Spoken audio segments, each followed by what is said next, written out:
Estamos começando o nosso segundo Mupcast. A cada episódio, entrevistamos empreendedores que utilizam a Market Up para facilitar o dia a dia de seu negócio. E vamos trazer também especialistas de mercado para falar de temas de interesse do micro e pequeno empreendedor.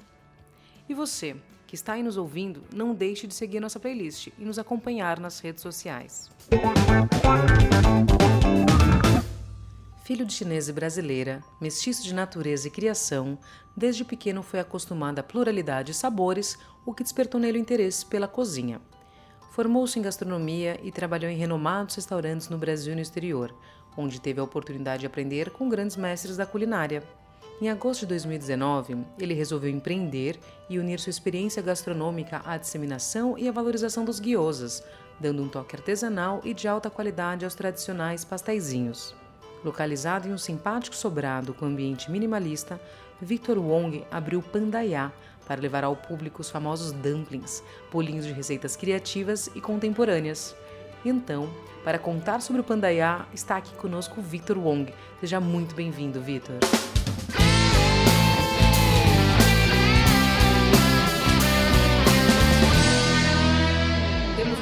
Muito interessante por trás de toda a criação desse negócio, mas vamos começar do início. Qual que é a sua história com a culinária asiática? Conta pra gente como tudo isso começou. Antes de mais nada, muito obrigado pelo convite, estou muito feliz de estar aqui. A minha história, eu sou mestiço, né? Filho de chinês com brasileira, e então eu cresci comendo arroz grudadinho e feijão com shoyu. E obviamente comendo todo o resto da culinária chinesa em casa, nos restaurantes, na casa da minha tia-avó que cozinhava muito bem. E desde pequeno, na verdade, meus pais sempre foram muito curiosos com culturas. Eles moraram fora muito tempo e inclusive moraram na China, minha mãe brasileira em 1980, com meu pai já casados. E então sempre teve essa coisa cultural, de diferenças culturais, eles sempre foram muito curiosos. Meu irmão pequeno, numa época em que ninguém comia sushi, com 1 ano, 2 anos, já estava comendo sushi, numa época em que São Paulo só tinha pouquíssimos restaurantes e só os japoneses mesmos comiam. Então sempre foi faz parte do dia a dia da rotina. Tanto que se você for ao restaurante, tem uma pegada, é super asiático, mas tem uma pegada também muito mestiça, como eu, né? Tem vários tipos de pratos e... Legal. Então, assim, é como pra gente o arroz e feijão com ovo, pra você era o arroz e feijão com shoyu, né? Então é uma coisa muito natural, né? Que de uns tempos pra cá, a gastronomia cresceu muito no Brasil, né, em São Paulo principalmente, e tem todo esse mestiço, lado mestiço, né, bacana. Conta pra gente, então, um pouquinho o que são os dumplings, né, o que é a diferença entre o que são os dumplings, o que é o gyoza, o que a gente encontra no Pandaiá. Tá. O termo dumpling é uma palavra americana para bolinhos, pasteizinhos de forma genérica, né. Então, nos Estados Unidos, e para muita gente que acaba morando fora e falando muito inglês, o dumpling já vem com uma conotação cultural mesmo de ser bolinhos asiáticos. Mas isso não se restringe só a bolinhos asiáticos, porque tem bolinhos em todos os países, incluindo na Itália, o ravioli é um bolinho, é um pastelzinho que pode ser chamado também de dumpling. Mas em cada cultura asiática, cada um faz o seu próprio dumpling, o seu próprio bolinho, né? Então, o chinês chama o dumpling de jiaozi, o japonês chama de gyoza, o coreano chama de mandu ou momo, enfim, cada um tem a sua nomenclatura, mas é a mesma ideia de uma massa recheada e depois ela é preparada ou cozida, ou frita, ou na chapa, enfim, cada um faz a sua finalização com molho ou sem molho. Então, dumpling, na verdade, é um termo genérico os poloneses fazem os pierogies, que são aqueles bolinhos com batata, cebola e recheados, né? Que são uma delícia. Então, não tem essa coisa, e voltando só um pouco, como que a comida asiática vive na minha vida, né? Essa mestiçagem é quase o que virou um termo que no Brasil ficou rolou um pouco de preconceito, que é o fusion, né? Que lá fora é muito mais normal e aceito. Que hoje em dia eu acho que o fusion, a palavra fusion vai acabar voltando com muita força. Estive em Paris recentemente e o asiatique, que eles chamam, é força total. Então, assim, é muito preparações clássicas francesas com um toque asiático, ou, na verdade, preparações asiáticas com ingredientes franceses, e aí acaba tornando-se essa coisa fusion. Então, eu cresci com fusion, né, sendo mestiço, e aí esse termo dumpling acaba casando com isso. Não existe barreira para mim com palavras e nem com comidas, porque a gente pode fazer um arroz e feijão com shoyu, sim, comer com gohan, que é arroz grudadinho, e feijão com shoyu, que não tem problema. Então, o dumpling, eu acho que o Bandaiá, na verdade, o restaurante vem justamente para transformar essa ideia de que a gente pode comer comida asiática com um toque de fusion e incorporar isso na nossa alimentação do Brasil, de São Paulo, pelo menos aqui, que a gente está aqui, no dia a dia. Tal como foi incorporado os restaurantes japoneses, os restaurantes chineses que são muito tradicionais também, né? Eu acho que é uma questão de se permitir conhecer, provar, e aí vai de gosto. O temaki caiu no gosto do brasileiro, assim, em 1990 e tantos, quando começaram a abrir algumas temaquerias, e caiu no gosto popular total. Então faz parte do dia a dia o brasileiro comer um temaki de vez em quando. Eu não tinha nem ideia, porque eu não sou muito fã de yakisoba, mas é impressionante como vão ao restaurante e pedem yakisoba, porque é algo que já está completamente incorporado no paladar. Ou o frango xadrez, por exemplo. São dois pratos que eu nunca fui muito fã, mas que eu acho super interessante que as pessoas pedem e gostam de comer. Então faz parte de uma rotina. Eu acho que foi a entrada do asiático, a popularização do asiático, acho que no Brasil começou por aí, né? Pelo yakisoba, pelo frango xadrez, e aí começaram as variações, e depois veio o restaurante japonês, né, que traz um pouco de tudo e sempre tropicalizado, né? Sim. A gente tem uma criação imensa aí com todos os temperos que todo mundo diz que lá no Japão não se come nada disso, mas pra gente é o que a gente conhece de comida asiática. Então eu posso dizer que se eu quiser abrir um restaurante de bolinhos nos Estados Unidos, a minha coxinha, minha bolinha de queijo vai se chamar dumplings. Provavelmente para começar na cultura você vai falar, são Brazilian dumplings, né? Legal. E aí a galera vai começar a entender que são bolinhos, que são pasteizinhos ou que são coisinhas pequenas, mas com recheadas, faz sentido. A gente pode ficar pirando aqui e entender como é que pode... Legal, não, é para contextualizar, né? Eu acho bacana porque eu confesso que eu nunca tinha ouvido falar dumplings, né? Que pra mim é bem diferente. E ainda mais o termo novo que você está criando, né? Você não está criando, mas acho que já te criaram, que é o gyozaria. Sim. Né? E aí, pra você, como que é isso? Você tá trazendo... É uma tendência, né? Você tá iniciando, abrindo as portas para este nicho. Como funciona pra você? Foi muito curioso porque eu acho que eu vou acabar contando um pouco da minha história, de como que eu cheguei a fazer gyoza, para poder explicar como é que a gente chega num restaurante que é uma gyozaria, né? Eu cresci comendo comida asiática, obviamente, e em casa meus pais compravam os gyozas congelados na Liberdade, que eu não gostava. Comia, mas eu não gostava. Eu só gostava, na verdade, deles cozido dentro de uma sopa, um caldo, mas um caldo simples, um caldo de frango ou um caldo de legumes com a selga picada de cebolinha verde e shoyu. Aí eu gostava de comer, eles ficavam bem macios e eu não sei, eu só gostava desse jeito. Já meus irmãos gostavam de qualquer jeito, frito, cozido, cru, congelado, eles comiam de qualquer maneira, né? E aí eu fazendo gyoza, já que eu não gostava tanto de comprar os congelados, comecei a fazer em casa. Na verdade, a minha tia-avó sempre cozinhou muito bem, eu gostava muito dos gyozas dela. Minha mãe também cozinha muito bem, mesmo sendo brasileira, fazia muita comida asiática em casa. Eu comecei a fazer uma época e aí veio a ideia de tipo, vamos, porque em paralelo do restaurante eu também tenho um buffet de eventos, e nessa sazonalidade de eventos, que não é todo dia, não é toda hora, não é todo mês, falei, putz, vou vender meu gyoza aí, vamos ver como que vai rolar isso aí. E aí eu vendi no próprio Instagram publiquei no próprio Instagram do buffet e vendeu em 24 horas 1000 unidades. E eu falei, acho que eu tenho um negócio aí para explorar. E aí foi interessante porque o desejo de abrir restaurante, já trabalhei em restaurantes, e o desejo de abrir um restaurante sempre ficou muito latente. Eu queria voltar a ter restaurante, eu gosto da correria do dia a dia de restaurante, tá com cliente ali, e clientes mais diversos possíveis, porque no evento, no buffet, é uma coisa muito, um nicho mais high-end que eu faço, os clientes, eles vêm, são novos, alguns são novos, mas a maioria é cliente antigo, que a gente vai refazendo eventos, enfim, né? E aí eu estava explicando para uma pessoa um dia, tipo, nossa, eu estou pensando em abrir uma casa de gyozas, um restaurante de gyozas, porque eu já vendo eles congelados, eu quero que tenha um espaço onde o cliente possa vir comer ali. E aí o cara vira e fala assim, nossa, vai abrir uma gyozaria?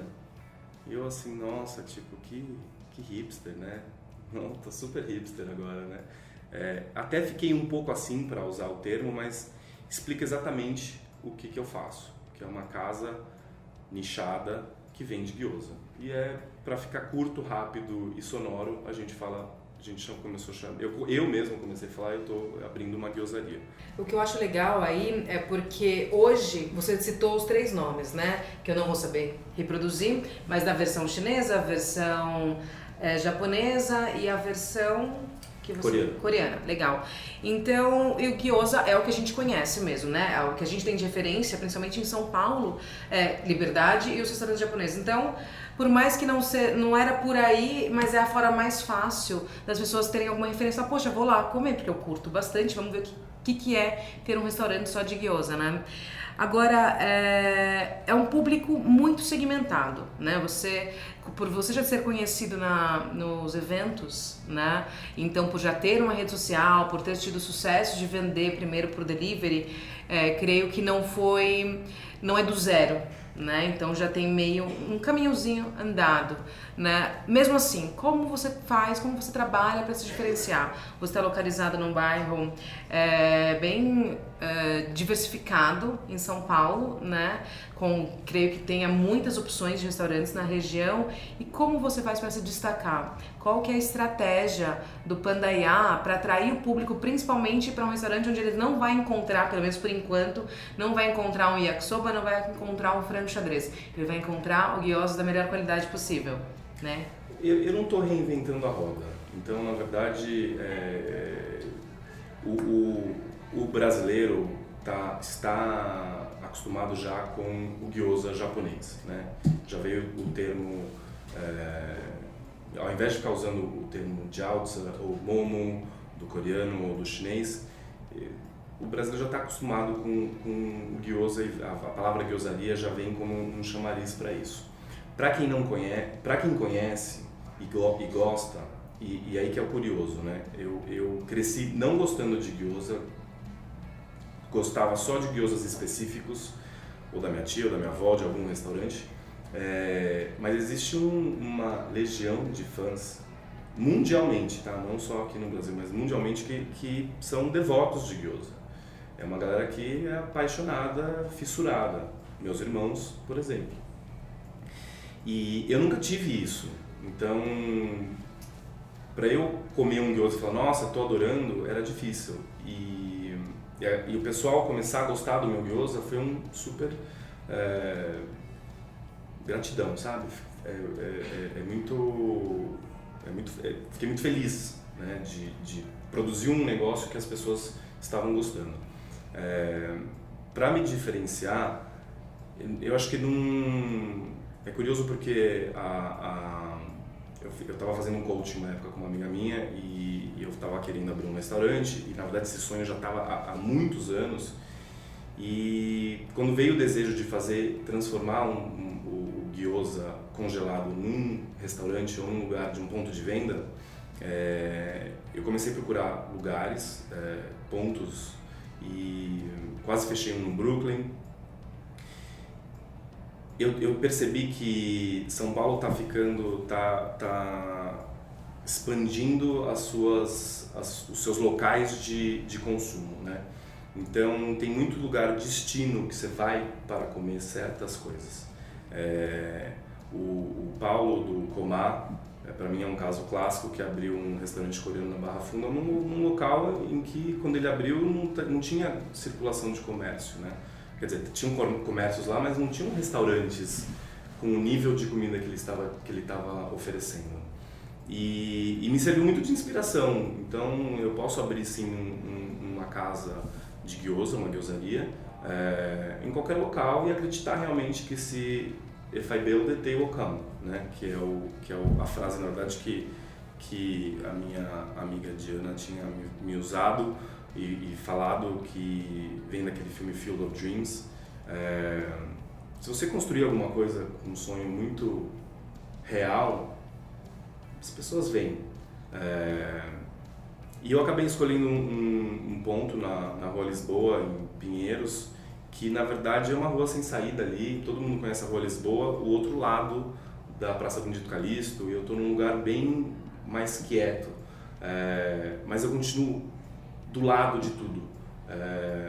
Tem sido maravilhoso a procura dos clientes que são apaixonados por gyoza, acabam comentando e indo até lá, e quando descobrem que é na Rua Lisboa, falam: nossa, eu nunca tinha imaginado, só que eu estou num ponto da Lisboa que é uma rua sem saída ali, numa subidinha, tem uma vibe deliciosa, então tá muito gostoso. O diferencial, acho que assim, não existe outra gyozaria em São Paulo, na verdade acho que não existe nenhuma no Brasil, que é uma casa focada só em dumplings,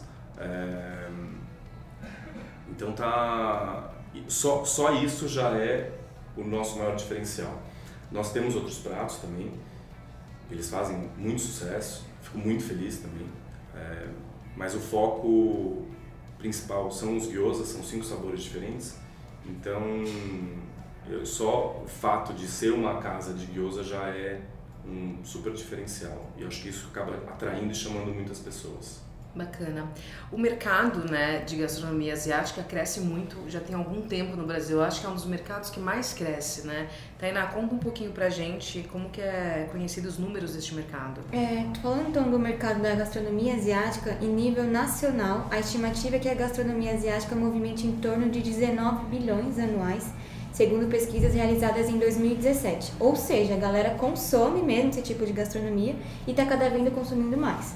E falando no seu segmento, as gyozarias popularmente aqui no Brasil, é bastante predominante nos Estados Unidos e na Austrália. O Pandaiá é considerada a primeira gyozaria aqui no estado de São Paulo, então por ser um segmento, um nicho muito específico, por que você não optou ao abrir o Pandaiá e vender outros tipos de comida, outros pratos da culinária asiática e só vender a gyoza ou os dumplings? Eu tenho percebido que a tendência mundial, mas principalmente agora muito mais no Brasil, são de restaurantes nichados ou segmentados, com cardápios mais enxutos, com uma visão e uma missão de vender algo muito mais fácil para o cliente escolher. A escolha veio quase que orgânica. Eu estava vendendo eles congelados, queria abrir um restaurante, pensei, debati um pouco, me virei muito na cama algumas noites assim, mas o desejo de trazer outros pratos, outros conhecimentos, outros sabores sempre foi muito latente, mas ao mesmo tempo assim, cara, é muito mais fácil eu segmentar, fazer uma coisa um pouco mais nichada, que eu consiga replicar na verdade. Os nossos custos de mão de obra e serviço estão muito elevados, impostos e tudo mais, então a gente tem que otimizar o máximo que consegue. E eu vejo que tem muita gente fazendo isso. Então, assim, você pega o caso clássico assim de segmento nichado, é uma hamburgueria. Hambúrguer é hambúrguer. A galera não fica pirando com um monte de prato. Teve-se a época em que você ia, sei lá, no 50s. Ainda tem, na verdade, né? Mas tem 80 mil opções de tipos de lanches e sanduíches. E eu vejo que existe um movimento agora meio que inverso. O legal é você ir num lugar e saber exatamente o que você vai comer. E eu não sei, eu sou do tipo que gosta de... Se eu tenho fome de algo específico. As pessoas normalmente não são assim, tá? Eu sou, acho que, uma exceção. Se eu tenho fome, eu tenho vontade de algo específico. Se eu não comer aquela coisa, eu continuo com fome. É muito bizarro. Então, se eu acordo com vontade de comer coxinha, eu tenho que comer coxinha. Eu posso comer salada, eu posso comer hambúrguer, eu posso comer qualquer outra porcaria ou qualquer outra coisa saudável e meu desejo de coxinha vai continuar existindo. Eu vou dormir, vou acordar no dia seguinte, tenho que comer coxinha. Comi a coxinha, eu paro de comer. É maravilhoso. Então, acho que assim, a coisa da cultura gastronômica e o pessoal estar mais ciente do que é um gyoza, ou do que é um lamen, ou do que é um chirashi. Abriu recentemente, agora eu vi em Santana um chirashi, eu adoro chirashi, que na verdade é como se fosse poke, né? Ou, enfim, é arroz embaixo com peixes e temperos em cima. Essa coisa do nichado está muito mais específico, o pessoal entende mais o que é cada tipo de prato e vai lá comer aquela coisa porque sabe que vão fazer bem. Então acho que é natural no mundo, acho que ao redor do mundo você já acaba vendo muitas casas nichadas e acho que em São Paulo está crescendo isso cada vez mais. Então você pega um produto que você gosta e eu não vejo a hora de abrir alguém, ou eu, abro uma casa de canoles, que eu adoro. Aproveitando o que você falou de otimizar, né, custos altos, infelizmente a gente, né, sofre muito com a questão de impostos, serviços. Conta pra gente como que é a rotina, você criou um restaurante, como você mesmo disse, nichado, né? Ou seja, você tem um cardápio reduzido para fazer, lógico, o melhor possível sempre, então você não tem que se preocupar com uma gama imensa de produtos, nem com estocagem disso tudo, né? Então fala um pouquinho pra gente como você modelou essa questão voltada pra gestão, porque você tem um espaço que não é muito grande, né, como você mesmo disse, você tem um limite de atendimento de mesas, mas você fez tudo isso na ponta do lápis para entender como ia girar, né? Você continua entregando, vendendo, né, para retirada, né? Então, como que é esse pensamento voltado para a gestão? Qual que é o equilíbrio disso tudo? Vocês produzem tudo em casa? Vocês compram? Vocês têm hoje uma armazenagem para quanto tempo? Como funciona? Eu acho que o sucesso de qualquer restaurante, na verdade qualquer business, é ficha técnica e como você compra e otimizar os produtos que você compra, né? E não tem segredo. Você vai comprar um maço de um produto de salsinha, você tem que usá-lo até o fim. Você vai comprar 1 tonelada de malha linear, você tem que usá-la até o fim, senão você acaba desperdiçando o produto. Acho que por trabalhar em buffet muito tempo, e você acaba sendo uma coisa muito sazonal, você tem que ter muita inteligência nessa compra. Nós lá no Pandaiá, a gente faz tudo na casa. Só que a gente tem uma gama para o tipo de cardápio que eu continuo achando a gama de produtos que eu compro é muito grande. Então, não é a ficha técnica mais inteligente, mas vem com uma assinatura minha pessoal que eu por hora não abro questão, não abro mão de ter. Nessa coisa de gestão tem que ter muito processo e controle. Então você começa com a ficha técnica, faz as escolhas dos seus ingredientes, descobre como otimizá-los o máximo possível, ter aproveitamento total de tudo. Óbvio que no ramo de gastronomia ou no ramo da comida, de alimentos e bebidas, existe um desperdício natural que é orgânico de vida, de shelf life mesmo. E aí acho que acaba casando até essa questão de market up que entra, que é sistema. Sempre para mim foi essencial ter um sistema que funcionasse e que colocasse a vida em ordem, em que eu pudesse visualizar o que está sendo vendido, como está sendo vendido, quais os produtos que venderam melhor na semana ou não. Esse tipo de controle é gestão pura, né? São processos que têm que ser bem definidos e trabalhados em qualquer empresa. E desde nós, que somos um restaurante super pequeno, a gente tem 15 lugares, até grandes multinacionais. Gestão e controle é essencial. Hoje em dia otimizar isso com um sistema é a ferramenta mais inteligente, voltando àquele negócio de que os impostos são caros, mão de obra está cara, onde a gente consegue otimizar é criando os nossos processos internos de controle, e aí ter ferramentas como a Market Up é essencial para isso. Legal. Você tocou num ponto que eu acho muito interessante e eu queria até saber se você utiliza bem, porque na marketing a gente tem no segmento de food, né, muito forte essa questão de ficha técnica, que é nada mais, nada menos do que a receita, porém, me corrija se eu estiver falando alguma besteira, mas é a receita com toda a especificação de peso para que você consiga servir aquela porção que você vai entregar. Uma coisa eu sei, em casa, para fazer um bolo, 4 ovos, 2 xícaras disso, daquilo outro, eu vou ter um bolo, mas eu no restaurante, eu não vendo o bolo, eu vendo a fatia. Né? Então, para você ter toda essa orientação para cumprir o prazo e para fazer o prato tal como você está vendendo lá na frente. É basicamente isso, certo? Correto. Então, e na nossa ferramenta, o que eu particularmente, quando me deparei, achei super interessante, quero saber se você usa essa parte, que é você fazer a produção, que é onde você tem a ficha técnica e você cadastra um produto como produção. Aí você coloca, então, cada produção de gyoza sabor A, você gasta tudo isso. Então, cada vez que você colocar lá, produzir uma receita de gyoza que sai 20 unidades, vai fazer a baixa do seu estoque daquela quantidade de insumos. Você utiliza essa ferramenta dessa forma já ou não? A gente utiliza no buffet essa ferramenta. No restaurante a gente entrou só com os produtos já industrializados. Mas foi por falta de tempo mesmo de não ter colocado todas as fichas técnicas dos gyozas lá no sistema. Tende alguns produtos manipulados no restaurante, se eu não me engano, eu acho que é só do nosso molho por enquanto, mas as fichas técnicas dos gyozas eu já tenho no meu computador e a gente acaba usando ela como base. Mas no buffet a gente colocou todas as nossas fichas técnicas, porque a gente usa os dois CNPJs, a gente usa o sistema do MarketUp. Dá um super trabalho, mas no final do mês é aquele controle que você acaba vendo exatamente o que está entrando e está saindo.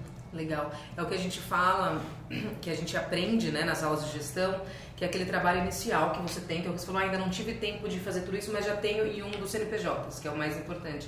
Porque dá um trabalho imenso planejar, que é o todo planejamento que você fez para abrir o restaurante, e para você cadastrar tudo, mas depois você investiu aquele tempo uma única vez, só vai atualizar depois de uma mudança muito grande no seu cardápio. Então depois você roda com muito mais facilidade e confiança nos dados que você do que está vendendo, que é o que você disse, né? O que entra e o que sai, né? Que bacana saber disso. Talvez a gente pode lançar aí um desafio para você depois fazer todo esse outro cadastramento e entender como funciona, isso vai te dar agilidade lá na frente, né? O projeto 2020 é colocar todas as fichas técnicas no sistema do Pandaiá. E deixar isso rodando 100% com autonomia. Legal. Queria até fazer um paralelo recentemente, o que você estava comentando de trabalho de abrir um restaurante, né? O trabalho que dá de planejamento e estrutural todo. Essa semana mesmo começo de ano a gente acaba fazendo muito planejamento, né? E essa semana mesmo foi interessante a Renata Vanzeto do Maracutai, do Ema, Matilde, tem inúmeros restaurantes, admiro pra caramba o trabalho dela. Ela fez um desabafo no Instagram, nos stories, falando sobre preço, né? Precificação. Comentando com que cliente chega e fala, pô, mas esse filé mignon eu consigo comprar em casa, fazer por uma fração do preço, né? E aí o pessoal acaba esquecendo dos outros valores embutidos em cima disso, que é mão de obra, ar-condicionado, impostos, manutenção de maquinário, na verdade o maquinário em si, o valor de uma coifa, tudo isso é embutido na precificação nossa de ficha técnica. Agora você já falou um pouco, né? Você falou da sua história como Pandaiá, da sua história, o ser mestiço, né? O que te criou de bagagem. Falou sobre como se diferenciar. Na verdade, você já é a diferença toda, né? No seu segmento. E sobre gestão. Agora, você planejou, você falou que foi um sonho, você trabalhou com buffet, já foi chefe de cozinha, trabalhou em diversas áreas, né? Até você abrir o seu restaurante. Hoje, se eu te falar, quero abrir um restaurante, qual que é a dica que você dá? Você planejou, você ficou noites sem dormir, talvez você ainda fique, porque né, que abriu, tem que continuar trabalhando muito e dobrado até. Qual que é a sua dica para o empreendedor? Para quem está pensando em abrir um segmento, um negócio, independente de ser nichado ou não. Você como empreendedor, neste país que estamos, com todas as condições que a gente já pontuou. Planejamento. Puramente planejamento. Eu sempre me considerei, sempre achei muito artista, né? Com sonhos, desejos, ansejos, vontades, de querer dividir e querer criar. Para empreender é algo que, por mais que eu tenha um espírito muito livre, empreender requer muito planejamento. E quando você fica só na criação e na loucura e no devaneio, você acaba não tendo muita paciência, pelo menos eu não tenho muita paciência para fazer planejamento. Dá um mega trabalho abrir um restaurante. Assim, acho que na verdade como qualquer negócio que você realmente faça um bom planejamento. Se você fizer um bom planejamento, você consegue abrir qualquer coisa. Empreender, eu brinco que eu tenho vontade de abrir um negócio todo ano, mas aí eu vou e abro, e eu estou abrindo a cada 2 anos abrindo alguma coisa diferente, né? E pelo menos nos últimos 5 anos eu abri alguma coisa nos últimos 2 anos. Você tem que ter planejamento, e aí entra business plan, entra plano de negócios, né?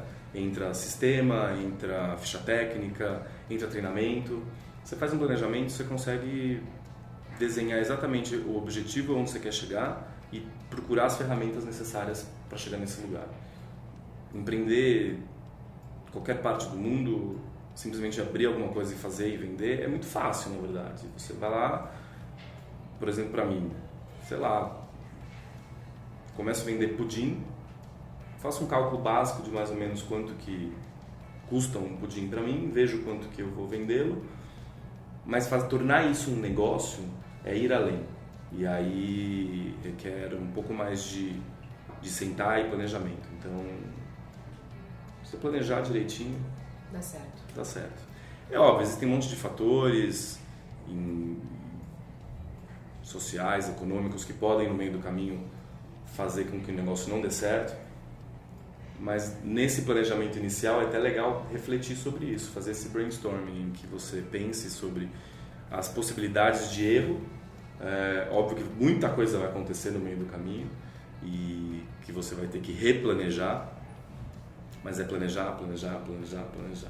Legal, É cansativo, mas o resultado é muito gostoso. Porque, por exemplo, eu falo, né, essa é a primeira guildaria aqui no estado de São Paulo, então por ser um segmento diferente, não seria tão difícil atrair o público, porque, o que é isso, né? Então as pessoas, acredito eu, que vão até você entender qual que é o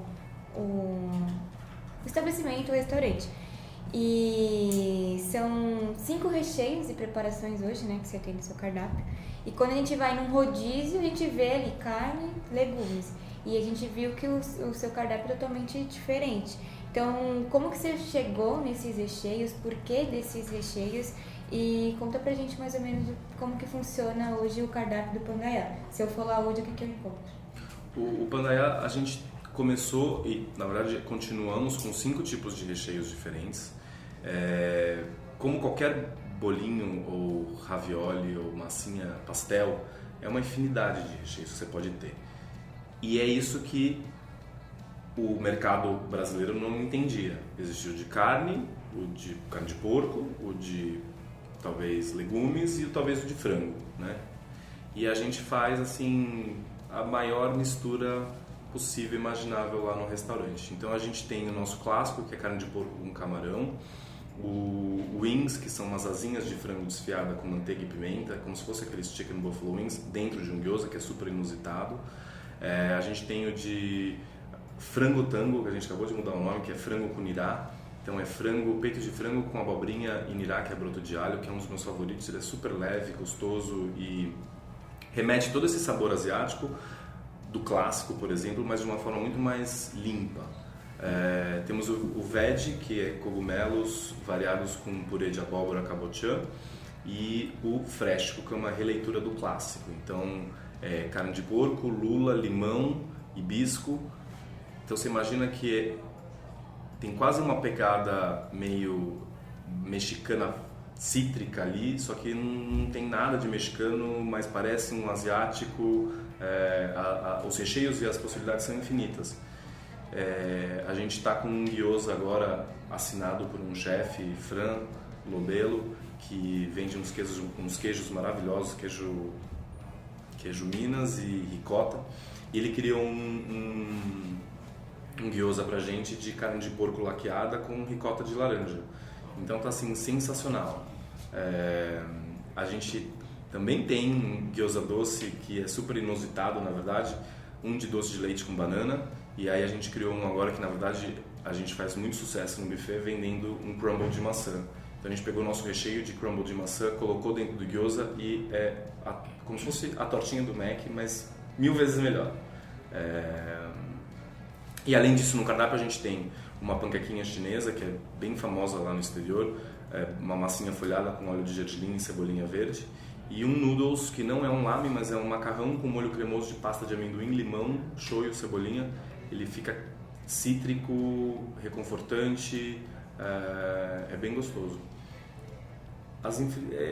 Não tem muita possibilidade de recheio, assim, você vai ficar pirando em 20, quero chegar no dia que eu tiver 20 recheios. É que nem sorvete, na verdade, sabe? É que nem sorvete, é que nem bolo, você cria o que você quer e você tem infinitas possibilidades. Esses são os que sempre tá no cardápio? Você faz algum diferente, alguma data especial? Como é que você trabalha na questão do cardápio? Tá pensando em lançar novos recheios ou... A gente está fechando parceria com outros chefes e para eles virem assinar um gyoza sazonal ou esporádico. Não sei quando exatamente esse podcast vai sair, mas 25 de janeiro de 2020, esse ano, é Ano Novo Chinês, e a gente está com um gyoza especial recheado com carne de porco curada, macarrão bifum. E o macarrão na cultura chinesa ele representa longevidade, né? E o gyoza no Ano Novo Chinês, quanto mais você come, mais próspero você é.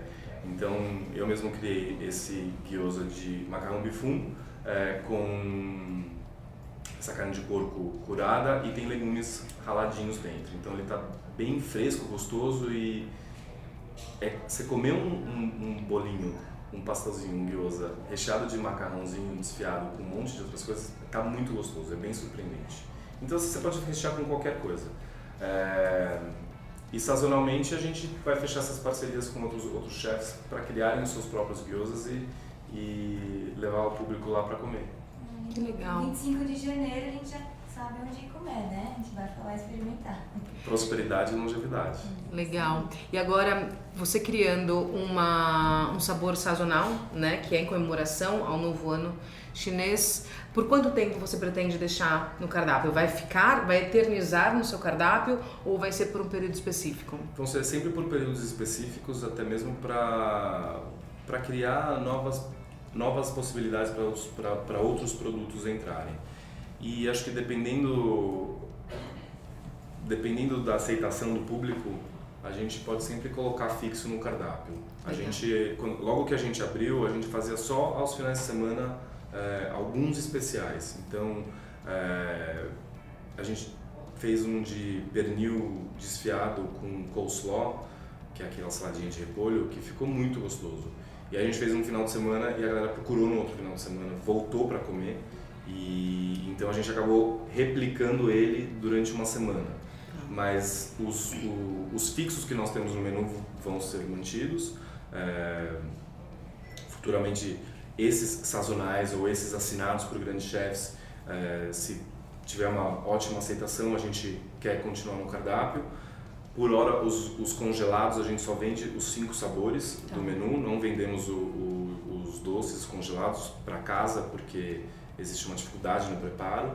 E os sazonais ou os assinados, a gente tem que chegar num termo para ver se consegue deixá-los congelados para o cliente também levar para casa. Para ter a experiência igual à do restaurante. Exatamente. Que acho que essa é a maior preocupação quando você tem um produto muito específico no seu restaurante, você fala assim, não, vou levar faço em casa. Aí você faz em casa, você não tem aquela mesma experiência e fala, nossa, nem é tão bom assim. Eu acho que esse é um cuidado, né, bem legal que você já tem. Então vamos falar de um tema que está bastante em evidência. Foi sancionada a lei dos canudos agora no dia 13 de janeiro. E até janeiro de 2021, os estabelecimentos que mexem com alimento ou qualquer outro estabelecimento que utilize a questão plástico, né, canudo e descartáveis, não poderão mais usar. Então, como que o Pandaiá já está se preparando para essa nova lei e o que vocês pensam em questão sustentável no estabelecimento de vocês? Na verdade, o Pandaiá já começou desde o início com 0 canudo. a nossa preocupação em ser o mais sustentável possível vem desde o início do projeto. É algo que já pratico em casa, já praticava no buffet, então veio organicamente fazer isso dentro do restaurante. Não existe copo plástico, não existe talher de plástico, então a gente já está meio que dentro desse lifestyle, porque eu não acho que nem precisaria de lei, mas foi necessário para mudar muito o comportamento de como consumir aqui no Brasil. Como já faz parte da nossa rotina e do nosso lifestyle, a gente já está dentro e adaptado. Um dos projetos, na verdade, que eu quero agora, mais do que nunca, colocar para rodar, é criar uma ação em que, essa história é muito boa, porque eu estava conversando com uma amiga num bar, e ela estava com um copo plástico, e ela terminou a bebida dela. Eu falei: você quer que eu jogue para você? Ela falou: não, eu vou pedir mais um drink, eu vou tomar no mesmo copo. Eu falei: nossa, Verusca, te amo. Que genial, porque eu termino meu drink, eu jogo fora o copo, eu vou querer outro, né? Por que não pedir o mesmo copo? E eu tava com um desejo de fazer alguma coisa lá no restaurante que incentivasse as pessoas a ter essa consciência. Quando partiu dela disso, conversando, ela falou: eu levo meus talheres para o restaurante, eu falei: nossa, e se a pessoa trouxer o seu próprio hashi para o Pandaiá? Ele traz o próprio hashi e ganha um desconto, ou ganha uma contrapartida aí, uma sobremesa, enfim. Tá todo mundo se ajudando então isso é um projeto que eu, agora anunciando, vai ser colocado em prática. Então, de tudo um pouco que já conversamos, né? Acho muito bacana que você faz a utilização da nossa plataforma da melhor forma possível, mas como você chegou até a Market Up? Você teve alguma indicação? Você, durante o planejamento, começou a buscar o valor de investimento para um software de gestão? Como foi essa história? Na época de planejamento, a gente fica lá fazendo cotação de sistemas e pirando. Já trabalhei com vários sistemas, sempre tem um valor alto, sempre dá problema, você fica batendo cabeça. E aí, conversando com Bruno do restaurante Albertina, que é um cara sensacional, faz uma comida espetacular, fui lá almoçar e eu assim: cara, que sistema você está usando? Porque eu vou ter que fechar um sistema e tá tudo tão caro, não sei o quê. E ele mencionou de vocês, ele falou que viu uma propaganda X em algum lugar, e ele está usando o sistema de vocês no Albertina. E ele me puxou o celular e falou: olha, tá aqui, ó, eu consigo ver tudo por aqui, consigo fazer lançamento, não sei o que lá. E eu achei maravilhoso. Baixei no nosso computador e eu não sou o as da tecnologia. Pedi para o meu financeiro dar uma olhada e começar a trabalhar, e falou: nossa, é muito prático, muito fácil de usar, intuitivo. E eu falei: bora, vamos fechar com vocês, faço aspas. Espero que continue gratuito, viu? Sim, porque é uma ferramenta que, para nós, principalmente para pequenos empreendedores, empresários, faz toda a diferença. Cada centavo conta, na verdade, para a gente. Então, ter esse respaldo de vocês, e agora estar aqui, podendo trocar ideia, é a coisa mais gostosa que tem. Eu acho que acaba criando novos negócios, criando novas oportunidades, enfim, sou muito grato a vocês terem aparecido em nossa vida. Bacana, Market Up é para sempre gratuito mesmo, e a nossa ideia é essa, que a gente possa fazer a diferença, né, empoderando aí o micro e pequeno empreendedor. Que legal! Vitor, foi um prazer imenso tê-lo aqui. Eu não sei que horas o pessoal que vai ouvir o podcast vai ouvir todo esse sabor. Eu, e acho que com certeza toda a equipe aqui, a gente está próximo ao horário de almoço, se já não estivéssemos com fome, agora estamos com muita fome, e não é fome de qualquer coisa, é fome de gyoza, né? Muito obrigada, mesmo. Obrigado. Fica o convite para todos vocês e para todo mundo que está ouvindo aqui, aparecer lá na rua Lisboa 971 em Pinheiros, Pandaiá. Estamos de portas abertas para recebê-los. Bacana. Última curiosidade, Pandaiá, o nome veio de onde? Não tem muito uma história reflexiva sobre o nome. Na verdade, pequeno me chamavam de Panda ou Pandinha, na verdade até depois um pouco de mais velho. O gostoso, na verdade, é nosso logo, porque tem é o desenho de uma criança com um gorrinho de panda, que a Nanda fez e ficou muito lindo. E é para remeter é para ser uma marca e um produto jovem, gostoso e atual.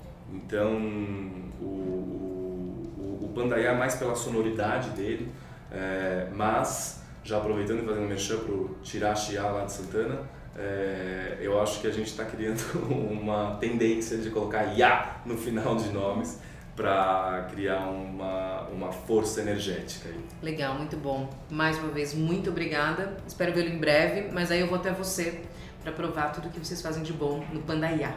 Muito obrigado. Fiquem ligados nos próximos episódios e novidades. E aí, gostou do conteúdo? Quer bater um papo com a gente e compartilhar a sua história? Entre em contato conosco.